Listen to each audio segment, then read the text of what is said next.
Man, Welcome to the Arrowhead Addict podcast. we are here coming to you live. The Kansas City Chiefs are going to the Super Bowl. You only win a Super Bowl 2 times every 5 years, right? Oh! The warm-up act is over. Let's bring in Melissa Etheridge, massive Chiefs fan. Melissa, Super Bowl champion, two-time Pro Bowler, and Trent Green. Trent Green, how you doing? Hey, what's going on, guys? and he picked it up! He picked it up! He's gonna score!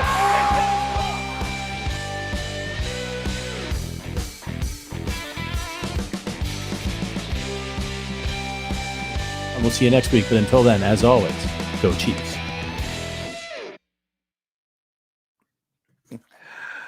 Look at this, look at these Raider fans. Every time I do it makes me laugh.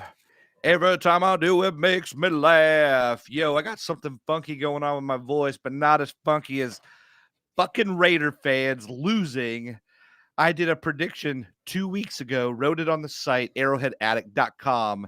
I said, bold predictions, AFC West from here on out, Raiders will win one game for the whole rest of the fucking season. They won that first game, and I got personal emails that are like, you in your mom basement, you suck. You, me, Raider fan, you suck. It was like crazy. And you know what? You still only won one game. Fuck you, Raiders. It's a rivalry still. I'm here for it. Every time I listen to that Nickelback song or that photograph, it makes me laugh at all you loser Raiders fans. Sorry, we're 2 minutes in and I'm still ranting. Sterling, how are you, my friend? Welcome to the show. Good, dude. I love it, by the way. I love your animosity towards Raiders fans. What do you Hate think them, always will, always have. Yeah. for Black Friday, you know how like normal people get like Christmas presents or clothes or items, because they're on sale. Do you think Raiders fans get like black eyeliner to look like Derek Carr, to reminisce about those days, like those spiky shoulder pads, Yeah. Shanks? Do you think they go and buy some Shanks, or I guess they probably already have those made, I would assume. Ankle monitors, because they're gonna have to be on house arrest, that. So I assume that's what Raiders fans went out and bought. Are you allowed to go get like a Bill Romanowski replacement bandana to cry in, or do you use the same one over and over? I don't know. Yeah, it's a tough one. I mean, if any Raiders fans want to chime in and let us know, you know what it is? Is they get a bus and they drive around for one quarter because that's all they have. They left after the first quarter to drive around. They didn't realize the second, third, and fourth quarter, they got absolutely smoked. Just love it. Folks, we've obviously got some Raiders thoughts. Sorry in advance for my voice. To explain, last week, I spent the holidays in New York. Sterling, I'll tell you this. I spent the holidays in New York. My wife loves parades, loves anything to do with a parade. It's kind of crazy. I didn't like watching marching band when my friends were in marching band when we were in high school. Hey, bleep you, pal. Sorry. It's like they throw candy to kids and it lands on the street. And then my son picks it up and eats it and gets like Ebola or something. I don't know. Anyway, but we thought, hey, we sent my son to his grandparents' house. We went to New York City for the week, had a killer week. And I love New York City, but Macy's Thanksgiving Day Parade crowd, New York City, is like New York folds in on itself. They predicted 3 million people stood there on that route, like just that route. 3 million people just crammed. When you left the hotel, you like within minutes, you couldn't even tell, like you couldn't move in any direction. It was crazy. So of course I'm going to come home with whatever the virus of the month club is in the world today. Cause I'm like, basically making out with everyone from all over the, anyway. So I don't think that works if you tell your wife that you were basically making out with everyone. She was too, hey, we're here for it. So yeah, we had a great week. I came home with this. I'm in recovery mode. The voice is going, but the passion is not. We hate the Raiders. We got a lot to talk about here. We got a lot to talk about the Raiders game and wrapping that up. We're going to be talking about a new offensive core and some key guys coming up. Speaking of Nickelback, the Chiefs just elevated maybe one there. We'll talk about the latest Chiefs transactions even from this afternoon in just a second. I want to shift over to you though, my friend. You got something for our people? You got something for me? You doing what? All right. I do have stuff for people. Don't be sleeping on Sleeper Daily Fantasy. Sleeper hosts daily fantasy prop games that you can compete for a chance to win big cash prizes. The game is simple. For each contest, you are given a pool of props for upcoming games across different sports. You pick whether each prop will be over or under the given total. You can choose up to 8 different props for a chance at a bigger win. If you wanted to join in on the action, we've got you covered. Sign up with our promo code FANSIDED2 today to receive a deposit match up to $100 using code FANSIDED2 when signing up. Not only gives you the great reward, but it also directly supports our podcast. So make sure to use promo code FANSIDED2 when you sign up. Offers available to new customers who are 18 plus, 19 plus in New England, and 21 plus in Massachusetts, and physically present in valid states. Please remember to always game responsibly. Check the episode description for the full terms of the offer. Nice. You're looking good, sir, but you stopped feathering your hair. Well, it's not. Well, I don't actually feather it. That was just hopping out of the shower. That's just absolutely nothing. I got a vicious dog over here. Look how vicious this 30-pound dog is. Dude, he feathers his hair. Dude, this guy's feathered. Look, Bailey. Look, dude. He kind of looks. Yeah. You got to move your camera. Anyway. Yeah. By the way, I love some of the early comments here. Phantom 1090 says Raiders Nation commitment to excrement, which I don't know. I've never read that, but like I'm here for that. I'm here for that one. Thanks for the good laugh. Angry Drunken German says I own the basement, and right now there's Chargers fan living in it. Right on. And then Flapjack City reminded me, I'd forgotten about this. Remember that the construction worker planted Kansas City Chiefs flags underneath Allegiant Stadium when it was being built, which, depending on how superstitious you are or whatever, I just love it. We're 4-0 there. We averaged 16.3 points per win, which we were undefeated there already. So the average margin of victory was a 3-score game, 16.3 points per game. On Sunday, 17 points. We just keep rolling. Sorry, Oakland. And then, by the way, TPT Chiefs Football Podcast, thank you. We have a great super chat here. Real quick, thanks to you for the super chat, and thanks to anyone. We're just coming off Thanksgiving. We're all just so thankful. I'm in that mood right now. We got Christmas stuff even right now as I speak. I think they're decorating. It's just that great time of year where you take stock of, man, we have a lot to be thankful for. And one of the things that we're thankful for here, both Sterling, myself, and the whole team here, we're just thankful for any of you who read and hang out here on the podcast. But TPT says, what's up, boys? Quick question. Although the Chiefs offense struggled this year, is this the easiest playoffs opponents we'll have in the Mahomes era? Boy, that is that's a killer question. Yeah. 2, Sterling, what do you think of that? Yeah, that's a really good question. And I'll get to the offense and the defense. We're going to talk about all that a little bit later on. But as far as just the playoff schedule, no Joe Burrow and Bengals, right? So that's obviously one off of the list. While the Bengals might not always be the most talented team, they always played the Chiefs very, very tough. The Bills are going to sneak in at best. Like, they're going to potentially sneak in. I don't want them to be the 7th seed if they do, because that would mean, I guess, that wouldn't matter. I guess you would want to be the 7th seed because the Chiefs, I'm assuming, get the 1 seed, right?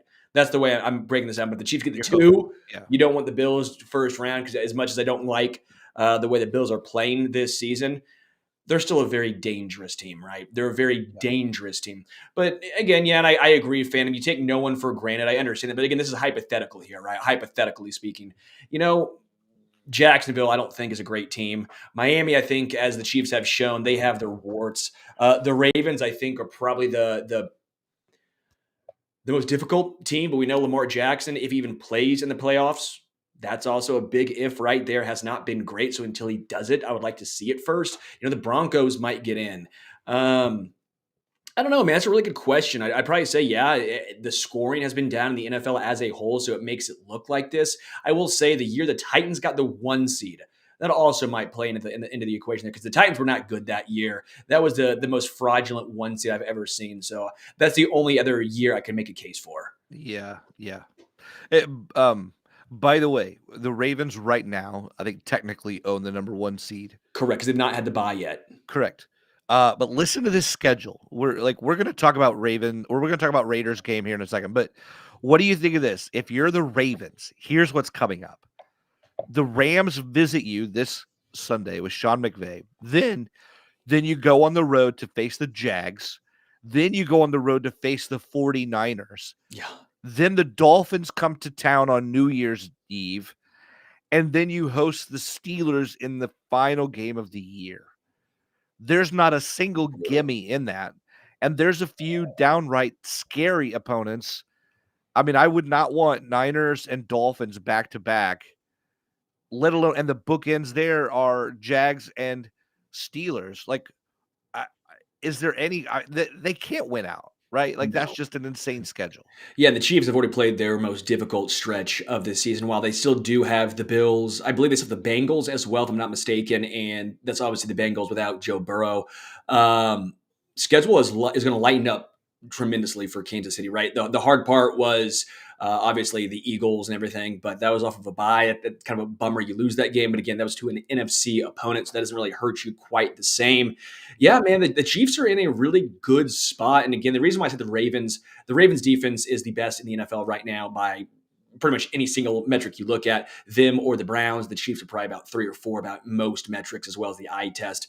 But then again, the Chiefs' one struggle has been stopping the run, and the Ravens are very good running the ball. Obviously, they're better passing than in years past, but if the Chiefs have a quote-unquote weakness defensively, that would be it. While it's not as much of a weakness as in past years, because right now they're middle of the pack compared to just atrocious, that's still the one thing that you could probably point out and say the Ravens might have an advantage there. But I will say Nick Bolton will be back by then, and that is a huge difference. Love that. I can't wait for him to get back. Let's look at this. Let's look at this Raiders game, my friend. Our whole podcast today is titled after this guy, Rashee Rice. Look, you, me, my mom, my socks, whatever. Everyone's talking about the fact that, look, this guy deserves more targets. On Sunday, the results were there. They were startling. He led the team in targets, and he put up all the numbers. I want to know what you're thinking in the aftermath of Sunday's game about Rice and his production going forward. I guess who played the most snaps for wide receiver last week? Oh, yeah, it was Rashee Rice with 40. He led wide receivers with 40, which is 67% of the snap count share. I would still like to actually see a little bit more, but I can't complain that much when we're seeing the production and we're seeing his usage rise, right? Yeah. That's all we want. Again, Andy Reid is still going to, in his system, slowly bring along the rookies, right? We understand this.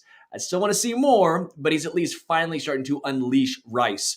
He's using him on the outside as well in the slot. He's actually using Rice to take advantage of wherever the mismatch is defensively. And he was used tremendously in this game. He had one legit drop, one that was questionable. I don't know if he was really going anywhere anyways. It was more of a bad throw on Mahomes in my mind. Yeah. But again, even if you get a drop from Rashee Rice, you got to go back to him. He's so electric. He makes plays happen. The yak ability is there. The power is there. He's pretty good finding the soft spots in his zone, which is really interesting as a rookie. Typically, that's a skill you garner as you play a lot and you become a grizzled vet in the NFL, right?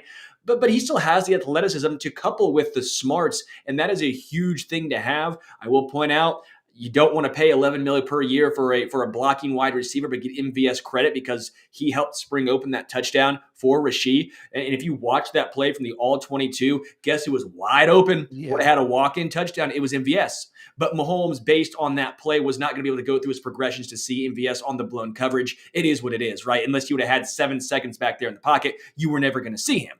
So he throws to Rashee Rice. And instead of MVS pouting, instead of MVS saying, that should be my ball, I had a walk-in touchdown, how many times have you seen guys kind of throw their head back like almost in disgust, like, dang it, what did he do? Went right there, blocked a guy, walk-in touchdown for Rashee. Again, I'm not saying that you want that for $10 million a year, but again, give credit where credit's due. That is the little things that great teams typically possess. But Rashee Rice, man, I want to see that go higher and higher and higher because just like Creed, he takes his team higher. He has brought us out of our own prison. He is With one last If I breath, have one last breath, I knew it. I knew this was with coming. one last breath, I will be screaming, "Give me more Rashee Rice with arms wide open." What open? I knew that was coming. So the thing about Rashee and here, as teams were gonna blanket, bracket, smother. It's like going to Waffle House and they order their Kelsey. I'll take my Kelsey smothered, covered, and buttered, or whatever you say about their hash browns. That's how defensive coordinators would cover Travis Kelsey, and take him out of the game plan. And you're just begging. You're begging for, can anyone handle double-digit targets so that there's another reliable outlet that forces defenses to be more honest. And it felt like in one game that we saw both Pacheco, especially without McKinnon in the lineup, by the way. Yeah. At one point, I don't know if he finished the game that way, but at one point I looked at Pacheco, and not only was he running the ball well, but he was also catching 4 of 4 targets. Like, He had 5. He ended with 5 for 34. okay, so he wasn't even missing there, which just even goes to show the discipline he's grown in his hands. He's got good touch there. Like, what's your thought? Like, here's what I'm asking you. Your worries before the Raiders game about the playmakers. How does that compare to your thoughts overall on the playmakers now? Like, before it looked like Kelsey and please, please, please. And then now it's like, oh, do we have an identifiable core? 3 cogs that are like, these are our guys. And did it really happen in a week? It's a good question. That's a really good one. And I'm hoping, like Tom Hood says, I hope Andy has seen the light, and hopefully he's not blinded by the light and revved up like it. Man for Man's Earth band. Good pull right there. Had to get the other one in there into the atmosphere. But no, I hope they did. And I think what they have, and they've always had this, they've had some decent playmakers, and I firmly believe that. I do think at times the scheme and what they've had has not meshed, if that makes sense. This was the first time where I think everyone was firing on all cylinders and they put the players in the best spot to succeed. And I say that, and they let the guys, because the wide receiver core was shrunk down because no McColl, no Kadarius, get their feet wet. They actually used Rashee Rice. They actually used Sky Moore more. Like, I know Sky Moore's been getting a lot of snaps, but they got the ball in Sky's hand, and we saw Sky Moore is a playmaker when the ball gets into his hands. He got Marcus Peters cut.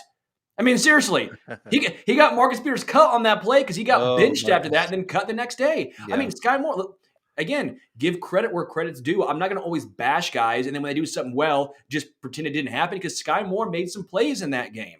Right? Like, they got some guys who are starting to progress, and we'll see what happens with McColl and eventually Kadarius Toney comes back. You want to see them into the fold, but Justin Watson, MVS, snap counts down. We like that because, again, they kept trying to use those guys as deep ball threats, and while they are on paper, there's not been that connection all season long. So when you do that in the second half of the Eagles game, what are you expecting? Even if Mahomes throws the ball to the correct spot, those guys have not shown the ability to come down with it. At some point, like, that might be a great play call, but not when you have those wide receivers. So this game, what happened? You kind of reeled it back in, a lot of underneath. And I said this, how many bad throws did Mahomes make in this game? Very few. 0. I mean, like how many balls where it could have been intercepted? Like, the one ball you can make a case that was like a tough throw was the best throw, the one to Travis Kelsey. Yeah. I would never want him to actually throw that again.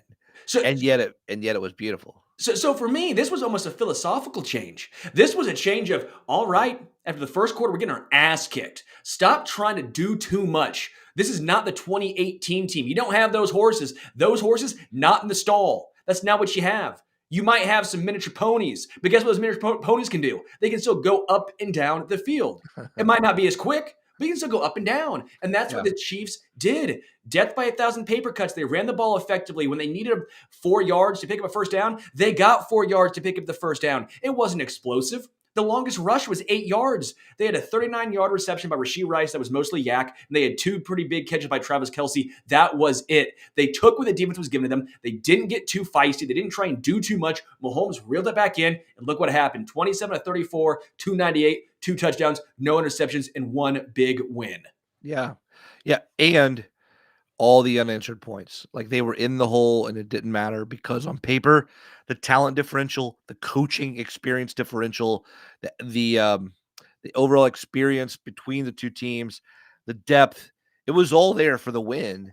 And then when they go down early, they could have easily been down 21-0. I mean, it could have been even more laughable at that. But the Chiefs are able to do what they do because they're so much better if they can just stick to it.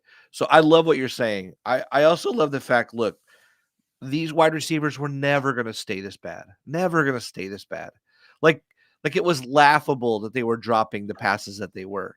I'm not saying the room isn't lacking, but like when Mahomes says, hey, look, like 99 times out of 100, he's going to make that catch. He's right about MVS like doing that. Like 99 seems high. I get what you're saying, but like it's been laughable at times. Like there have been games where I've like laughed at what I'm watching because I just think this is like there's like a voodoo doll somewhere and someone is just like poking Andy Reid with a needle or something, making like or they're like Ashton Kutcher's in the stands punking everyone. Because it's just like a comedy of errors. It's like really a penalty on top of the penalty on top of the drop, and suddenly it's 4th and 25, and then Mahomes goes back and hits him in the freaking helmet, Justin Watson, like a game ago, and you're like, we should still be converting this, and we refuse not to. So, yeah, I think we saw it last game. There's gonna be a regression to the mean. I don't think the Chiefs lead the NFL in drop passes by season's end. I think there's going to be better overall play down the stretch. And we're seeing Andy Reid learn how to use his guys. Brett Veach and Andy said all along that Rashee Rice, the young guys, we're going to slowly add to what they can do. By season's end, they're going to be doing different things. We're seeing something different now in week 12 than we even did in week 10. Or 9. So yeah, I'm here for it. And I know people are going to say it's the Raiders and their bad defense, and I get that. But again, this is a philosophical change, is what I'm talking about right now. Yeah, okay? You're totally right. They ran the ball again. It wasn't explosive plays, but effectively enough. Pacheco 15 for 55. That's not great, but again, they played it well enough. This is a team that just cannot fall behind the chains. They're just not as explosive as they were a few seasons ago. They have to stop with the stupid pre-snap penalties, which is going to be an issue when you have 24 penalties apiece, or 24 penalties total between Juwan Taylor and Donovan Smith. And no, that's not an exaggeration. It's 15-9. It's 24. Like, I know Juwan Taylor's been better, but it's still about 1 a game. It's been better because it's not 2. It's down to 1. Like, and Donovan Smith, again, he is what he is. But again, this is what the Chiefs are. They're not as explosive, and that's fine. You just have to understand that. And it seems to me that the Chiefs understand that now. They finally have got that to where, okay, it's not 2018. It's not even last year. It's just a different beast. And now it seems like, to me, hopefully, they figured it out. Let me ask you a couple of key questions about the backfield, because I have some questions here. First of all, how would you frame Isaiah Pacheco in comparison to other NFL lead backs? Like, would you put him as a top 10, a top 15 guy? Would you, how do you rate him there? And then I have something else too. That's a very difficult question. Because I don't think he's bad by any means, but I think we feel like he's better because he runs so physically. I think because of the way he gets those yards, it almost seems like he's getting more. Yeah. Again, his longest run was 8 yards that game. It's not like he's busting these ones off. He's a decent pass catcher, and he's been improving as a pass protector. But again, there's a decent amount of backs I would say is more talented or might be better than Isaiah. I mean, when you're going up against a lot of light boxes, at times you're almost wanting to see a little bit more right? I mean, they've been serviceable by they've been fine. I mean, he's starting to pick up those short yard situations where he's good at, but he's no McCaffrey. I mean, he's no Kamara, Aaron Jones, Joe Mix. I mean, I don't want to start naming off a whole bunch of dudes, but probably top 20 is probably where I'd probably put him. That that feels right to me. I was asking because I saw after the game sort of this response of like, when you have a top 10 back, you need to use him more. And I was like, yeah, I'm not sure I'm there on him. I'm not sure that. I mean, I like Isaiah a lot. Me For a, too. for a 7th round pick, he's an incredible find. And I'm even fine with him in the role that he is, but I'm also not like, he's not like when we had Kareem Hunt back there, he's not that when Kareem was like doing his thing and making the cover of Sports Illustrated back before Sports Illustrated started making up stories and using AI. Say Right, allegedly, by the way. allegedly. Allegedly. Anyway, yeah, so I like him. Sean Browning says Pacheco's middle of the pack, but he is exciting to watch with all the angry runs. I Yeah. agree. He goes 2 feet underground and then 8 yards forward. I like the fact that he like does some kitty litter action or whatever he's doing in motion there and then goes forward. Stacy Smith says 12 to 15 feels right to me. I could totally see that. I think I'm leaning more toward the high teens, but we're not making an official list here. I guess I just don't want to oversell him.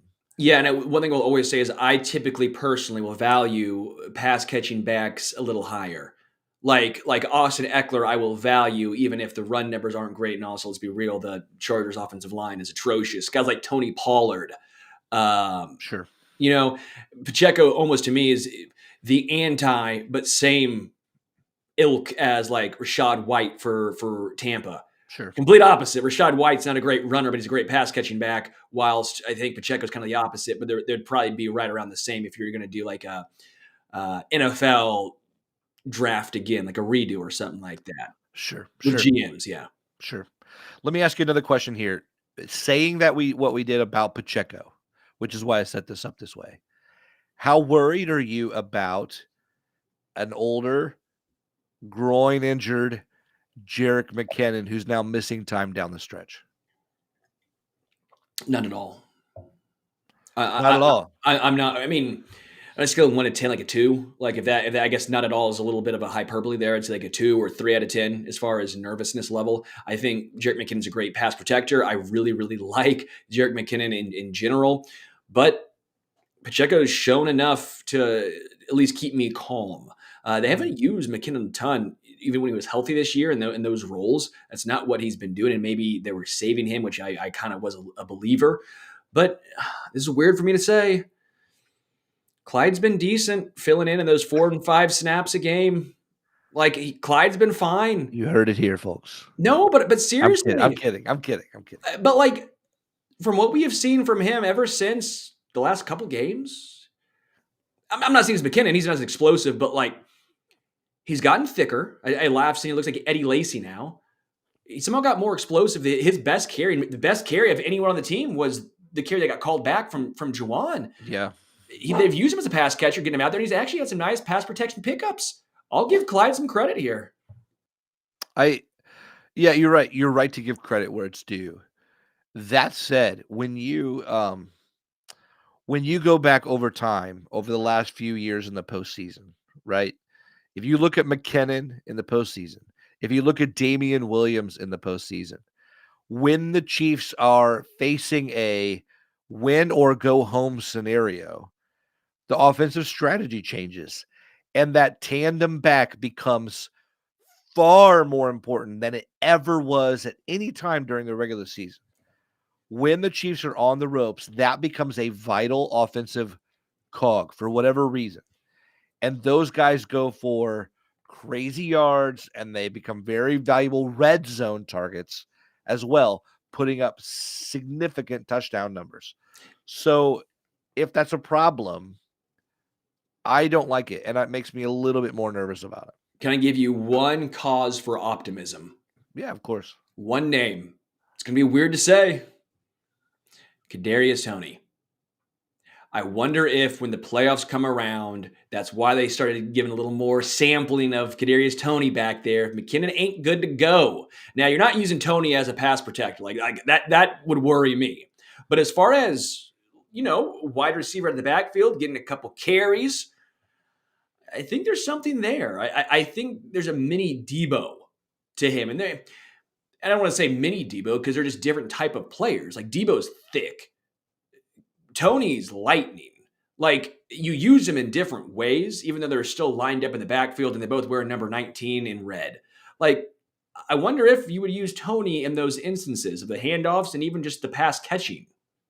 I would love to see it. I would love to see it. I'm still bullish on Toney. I know the health issues are maddening to a large part of the fan base, and I get it. But his playmaking ability is still it's better than Rice. It's better than really anyone else on the team in terms of, do I want the ball in his hands when he's in stride versus anyone else? Forget about it. I love him. But also is he yeah, Going to be healthy.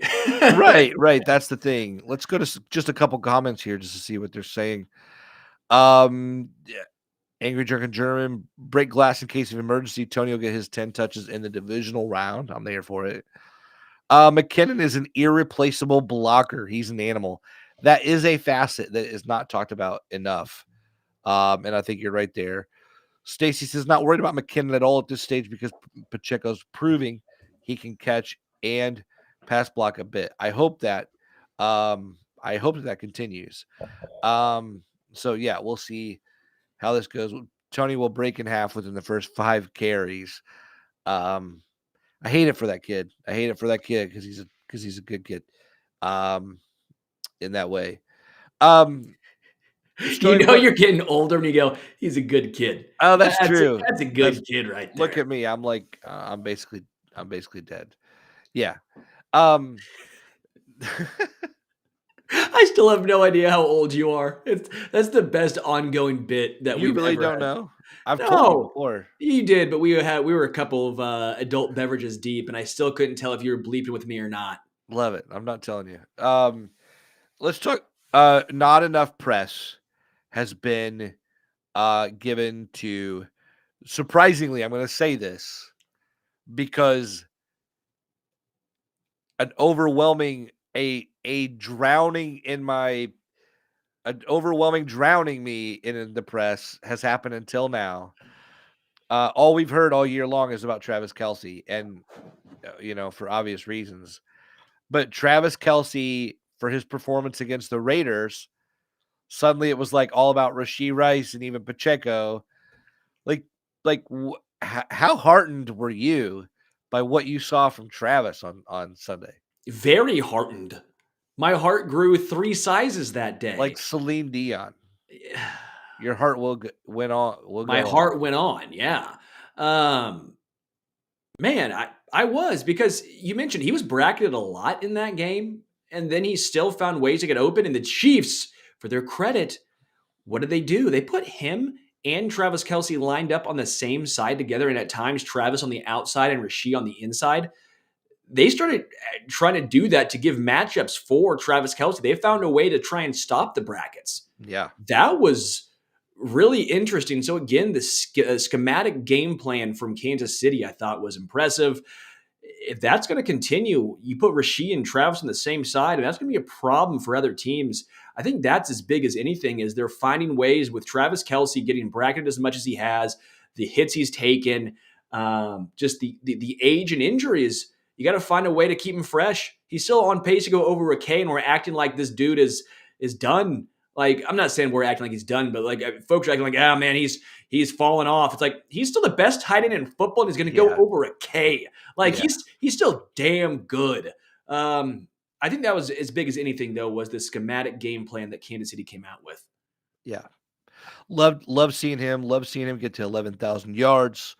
And doing so like 40 something games before Toney did it. Just an amazing career, amazing performance for a guy who really owned a lot of the blame.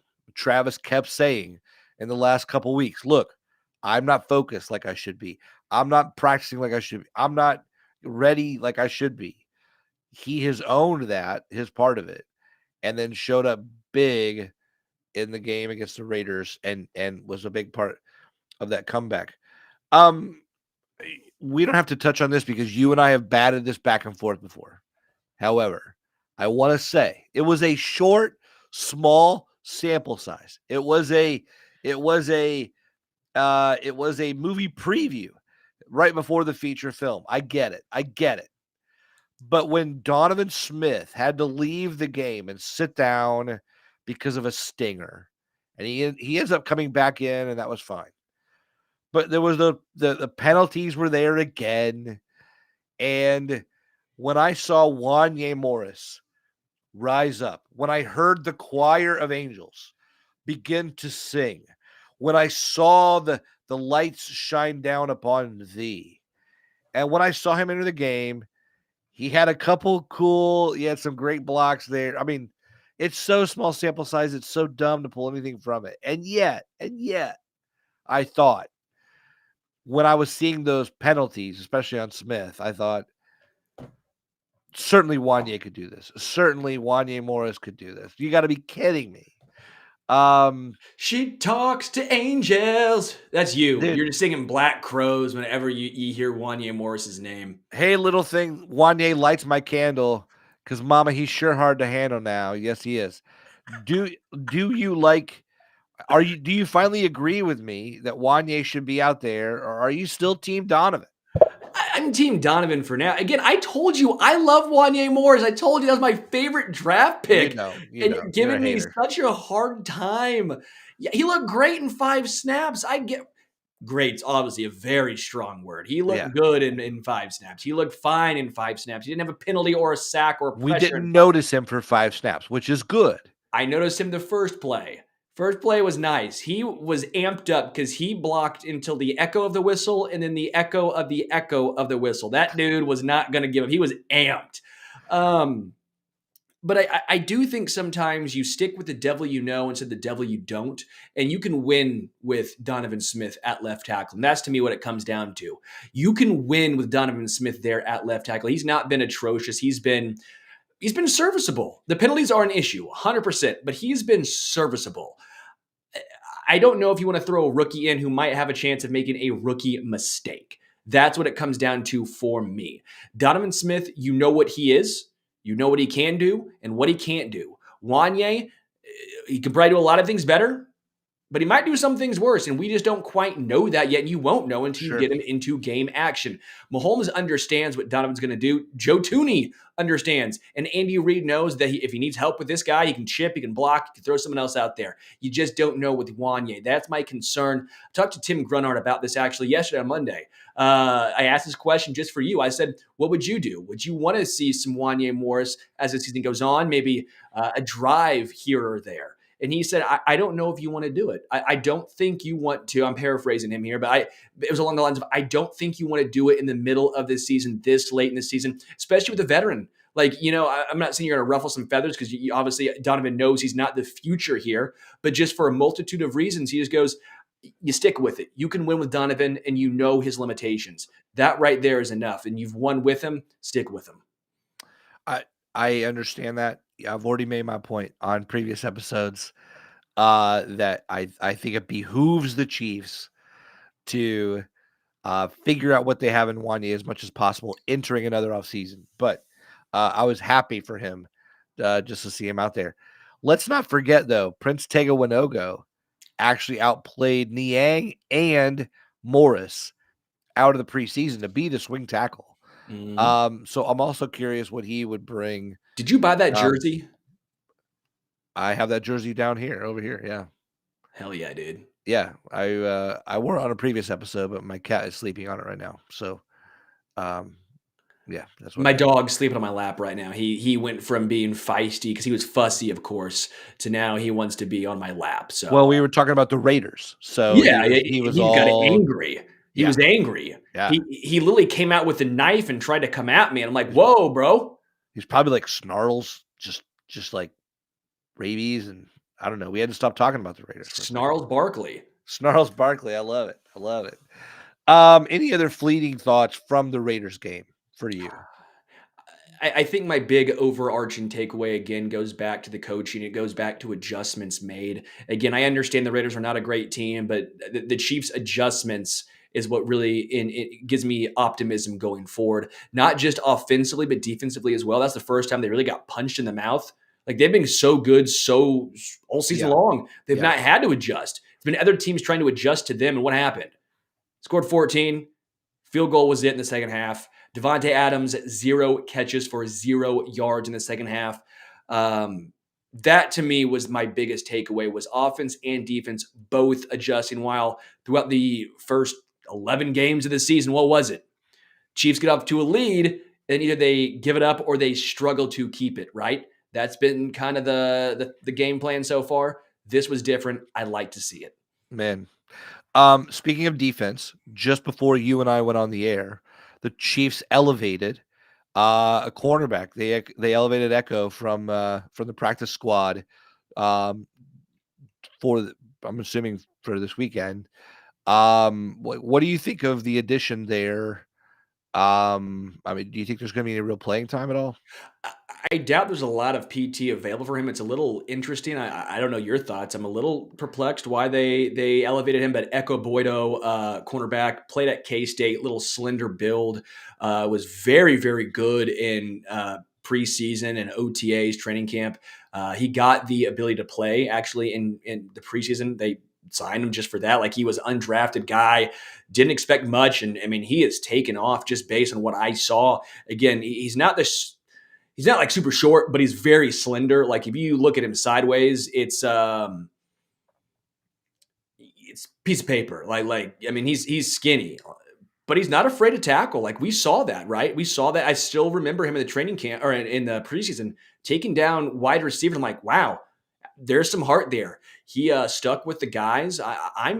I was impressed by him, by Echo Boydo, and I wonder if that carries over. Obviously, preseason is very different from the regular season. You know, a lot of times he was going up against wide receiver 2s and 3s. We'll see how that translates to now. It also remains to be seen how much PT he would get. But I was impressed by him. Yeah, I'm glad you said that. The timing is interesting to me because it's not right before the game. It's not like we've been through a week of injuries to see what's up. It makes me wonder what injuries we'll see as they begin to practice, or is there something else happening roster wise that like did another team try to claim him off of the practice squad and they have to protect him now? That'll be interesting to me. So good question. We'll keep our eye out for either rumors that someone was interested or that we'll look at the first injury report on Wednesday's practice. We'll hear from the team there. Because I'm looking at the cornerback breakdown right here. You know, obviously Joshua Williams, Jalen Watson, they're going to be, I think, safe. Jalen Watson played 25 snaps. Joshua Williams played 10. But again, I think Joshua Williams' physicality brings something a little different. He also played 77% on special teams. Nick Jones, the rookie 7th rounder, he played 14 snaps on special teams, none in the game. I don't know if that's just a little switch up there. That's the only name I can possibly think about that would have any sort of got to watch out. But even that, I would be surprised. So I think you're more in the camp of the right camp, if you will, if maybe someone tried to claim him.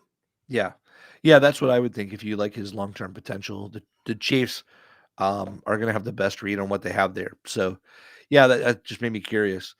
By the way, I was chatting with our writers in our writers' room for Arrowhead Addict. We all use kind of the same chat program, and we're talking. And one of them said, "How about a turnaround for Dave Tope?" And I was like, man, I hadn't thought about that. Like, we've kind of piled it on. But Harrison Butker is having a perfect season. Tommy Townsend is again putting up the sort of numbers that, like, he was an all-pro last year. And then guess who's, like, stopped fielding punts? Like, there's been some changes there. Richie. Do we need to give Dave Tope some credit for, hey, there's, like, we've cleaned up some mistakes back there? Yeah, I think you do. Again, this has been a show of when dudes play poorly, we're going to criticize, and when dudes play well, we're going to give them their flowers. And I think Dave Tobe um, deserves a lot of credit. Like I do. Everyone who's ever played under Dave Tobe or has been in the NFL always says how great of a head coach or how great of a special teams coach he is. Right? Everyone's going to go through stretches where they have question marks. Um, he's been good. He's been real good. And I do think Richie James has been a helpful addition back there, a veteran punt returner. You know, he's not making some rookie mistakes. He catches the rock. The one he didn't was pre-injury when he got the ball lost in the sun in Jacksonville. And that was literally just because it was lost in the sun. It wasn't a case that he didn't know. That was different, I think, in my opinion. So yeah, I do think he needs some credit, in my opinion. And by the way, that first quarter, I kept thinking that reminds me of 2012 with the quick kick with the punt, and you're just like, punt on third down, just do it. Just Tommy Townsend was the only good thing in the first quarter. I'm like, there we go. I know. It's so bad. It's so bad. But by the way, Pro Bowl voting just opened. How many Chiefs do you think, like, without being a homer, Yeah. how many Chiefs do you think deserve to be there? Well, will it matter because the Chiefs will be playing in the Super Bowl? You know, who officially voted in? Yeah. Ooh, good. Let's go through some names together, Connor, and let's say in or out, okay? Okay. Yeah. Okay, first one. Starting special teams, give him the props. Let's start with Harrison Butker, who's been perfect. Yeah. He's in. He's in for sure. I think Butker's in. As great as Justin Tucker is, he ain't been as good as Butker this year. I'm going. You Butker. can't have a perfect. You can't be perfect and not make it. I just don't see it. So I think Butker, Tommy Townsend, yay or nay? Would people really give both specialists to the Chiefs as good as they are? I don't think so. I'm going to say no for Townsend. Not saying he's not deserving, but that's exactly what I'm thinking. Not that he's not deserving, but you're not gonna. I don't know. It just, yeah. Okay. So we agree there. No wide receivers. Travis Kelce, yes. Travis Kelce's still getting in. Yep, he's in. He's in. Offensive line, I think you get in Creed Humphrey. I think Tooney's in. I think Tooney's in as well. I think Creed Humphrey for sure, although I will give a shout out to Lloyd Cushenberry III for Denver. He's been very good, but I'm still going Creed Humphrey. I want Humphrey there because I love Creed. And he's Humphrey. the best in the NFL. Let's be real. Okay. So I'm going Humphrey, and I'm going to go Joe Tooney. So we're at 3, right? No, 4 with Travis Kelce. Yep. Mahomes. Is Mahomes getting Mahomes because he's Pro Bowl, not All Pro. So Mahomes for sure is getting in. I think he would get All Pro either way, but I think for sure Mahomes is in. So that's 5. 5. Okay. Pacheco's not getting in. I like Pacheco. He's not getting in. Let's go defense. Noah Gray's not getting in. All right. Chris Jones. I think he's in. I think he's in. I think he's absolutely in. As much as I want to say Karlaftis, I don't think he gets it this year. I think when you're young, you have to really put up huge numbers before you get your name out there. And then you would go, oh yeah, I remember him. Even if the numbers aren't quite as good, we're trying to use some. Dude, you're in the same conference as TJ Watt, Myles Garrett. It's just not happening. Yeah. All right. So that's it on the defensive line, correct? Yep. Linebacker. As good as they've played, there's not one guy that you would go, oh yeah, he get rid of Micah Parsons and put in that guy. You're not doing that. Bolton's been hurt, so that's going to hurt him because he's the biggest name of the group. He's the biggest name. Willie Gay Jr.'s had a great year. Willie Gay Jr.'s had an incredible year, and I feel bad because I think he's going to be snubbed.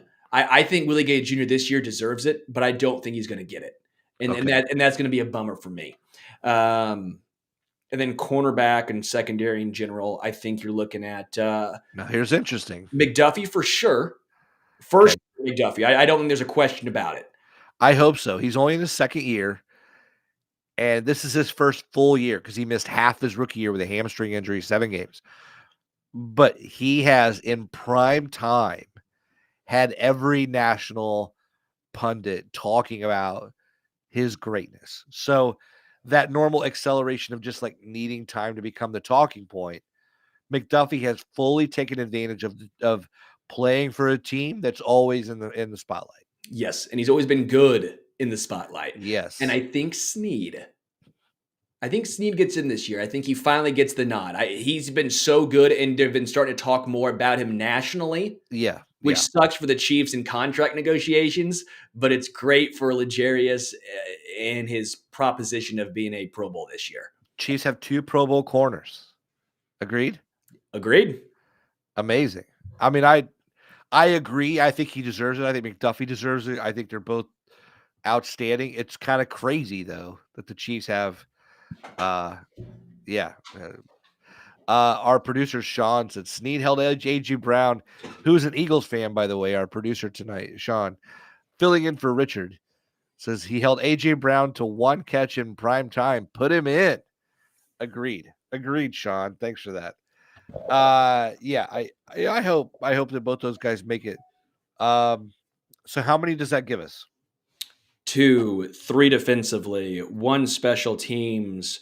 Travis and Mahomes is 6, and then 2 offensive. That's 8. I don't know if the Chiefs get 8.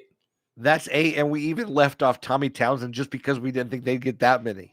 Yeah. So we actually think 9 should make it. We scaled it back to 8 to be more realistic. And I see Leo Chenal. Leo Chenal has been incredible this year. I love watching him play, but I would be shocked if Leo got the nod. I would be. Yeah. I mean, Chenal's been good, but let's be honest. NFL players, coaches, fans, whoever, you're going to have 50 names before Leo Chenal.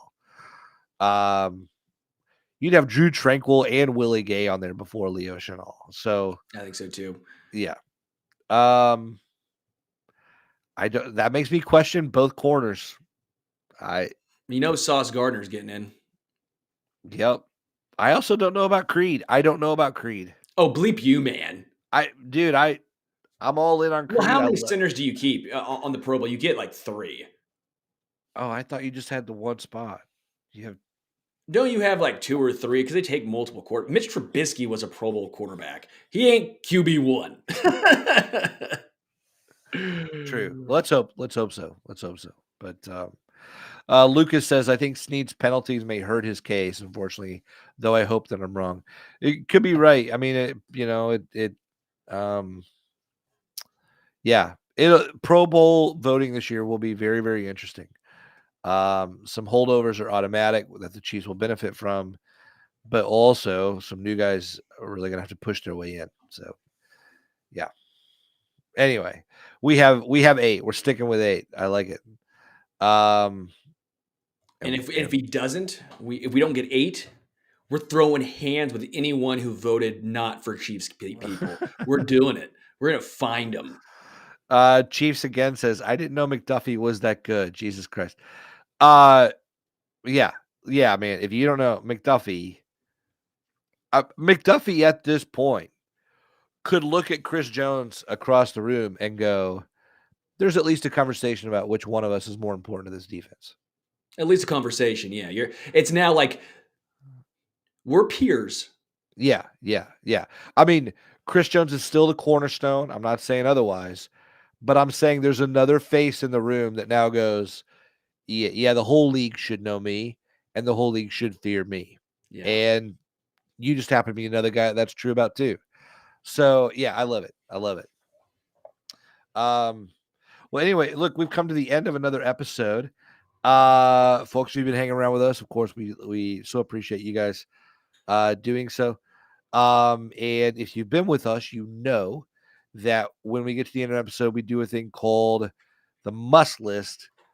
That's the point where Sterling and myself and our producer recommend something. I didn't ask Sean. So Sean from Philly, you're on the spot. Do you want to join us for this, or is this a no-go for you?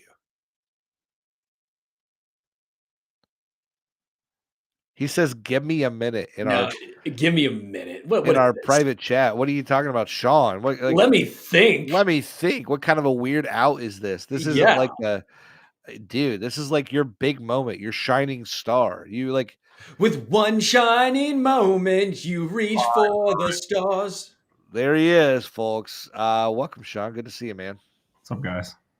little Christmassy in the background. I like it.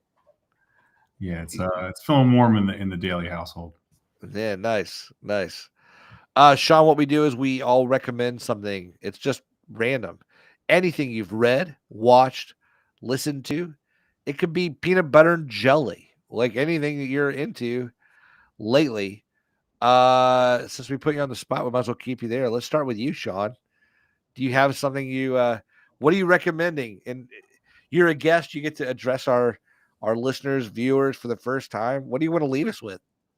I'm gonna add to the must list a real Christmas tree.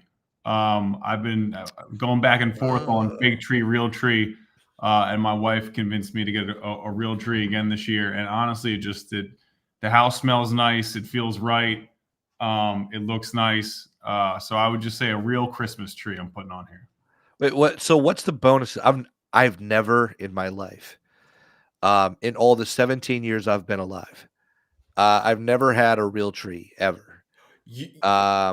I'm all artificial, like everything else about me. Why do you hate Christmas? Why? Well, so that's what. Why do you hate kids? Because I think, well, gosh, isn't that just super dirty? I hate getting dirty. Why would I get dirty?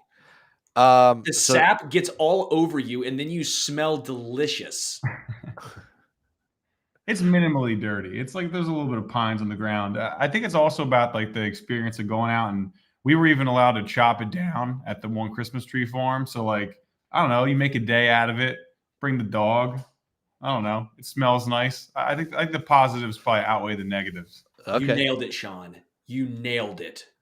Is it by the way, is it high maintenance? Like, do you have to like water it and feed it? Yeah, I don't know. With the water. I think on the downside of it, I think it becomes a fire hazard if you don't water. So that is the negative. Yeah, Steve just posted fire trap. Don't do it. Tree ends up everywhere. Needles. Nah. There you go. Steve is my spirit animal in the comments. That's good. No, that's good, Sean. I think a lot of people would agree with you. What do you think, Sterling? What's your must list for this week? A real Christmas tree. That's also mine. I'm going to double down. No, I'm going The Number of the Beast album by Iron Maiden, 1982, glorious album, first album with Bruce Dickinson as the singer, right? Was it Paul Danico? He was out for the first two albums. Bruce Dickinson, enter him. Also, the final album with drummer Clive Burr. But this is a really good album from top to bottom. Obviously, everything about it is just a masterpiece. It's just an absolute masterpiece. It's good when Dream Theater does an entire cover of the album in 2002. Little fun fact for you there. Dream Theater did an entire live cover of that. Yeah, they do it on their shows. So I'm going with that. That's what I'm rocking with. Sean, are you an Iron Maiden guy? I'm not, but I trust Sterling's taste. Yeah. Well, I don't know. I don't know if you don't have to trust his taste. Yeah. He has good taste, but yeah. What, do you not like Iron Maiden? Are you kidding me? No, look, man, I'm a stranger in a strange land. I get you. I'm just saying, By the way, do your best Bruce Dickinson. I knew. No, I was about to say, "Hallowed be thy name." I was about to sing it, and sing it. Let's hear it, dude. I can't do it, dude. I've been talking with this voice the whole show. You can do Bruce Dickinson. I shit you not. I can't. This might blow out people's speakers. Do it from far away. I can't. Just give us something. I can't sing that high. You can. You just don't want to. Do it. Hallowed be thy name. That's all we got. That's all we got. I can't, that's as high as I can go. I can't go any higher. I like it. It. By the way, Conway Liddy had a good point here. 50 Cent, Get Rich or Die Trying. I talk about this all the time. That is my favorite rap album. It is perfection from top to bottom. So good. It is? That's your favorite rap album? I think so, yeah. I think if I had to say one, really good. It's up there. The Chronic, obviously, by Dr. Dre is up there as well. But yeah, but man, like Public Enemy, it takes a nation of millions to hold us back. Or for me, though, I was 9, I believe, when Get Rich or Die Trying came out, and that was a huge, huge thing for me when I was wearing my Sharif Abdul Rahim jersey, listening to that and thinking, "Wow, this speaks to me." Well, yeah, I didn't even think like Good Kid, Mad City. Yeah, that's a good one. I mean, I don't know. Man, we should have a whole conversation about We this. could, dude. I don't know. Real Slim Shady, Marshall Mathers LP. Those two got to be in the equation. Man, I don't know. We got a lot. We got a lot there. The Carter 3, the Carter 4. I mean, sheesh. We'll see. My must list for this week. I don't know. I really didn't know what to recommend this week because I've been out of town and then sick. But then I called. You know what I'm not recommending? Parades of millions of people. I'm recommending not to go to New York during Macy's Thanksgiving Day Parade. That's my must list this week. I'm helping all the people avoid all the sickness. There you go. You can Quill. That's a horrible way to end the show, isn't it? Like with a don't do this. Who cares? Folks, if you've been listening, you're with our buddy Sean, filling in for Richard. I don't know if Richard's sick or not, but we wish him well wherever he's at. My name is Matt Conner. I'm with Sterling Holmes here. He is with his puppy Bailey. And I've got my cat Murph on the floor. For all four of us, furry or not, mustachioed or not, we wish you the best of the beginning of this holiday season. And as always, thanks for listening and hanging out with us. We'll be here later on tomorrow. Adam Best. I'll be here with Sterling for Wacky Wednesday. Patrick Allen on Thursday. We got a whole slate for you before the Chiefs take on the Green Bay Packers on Sunday. So until then, go Chiefs.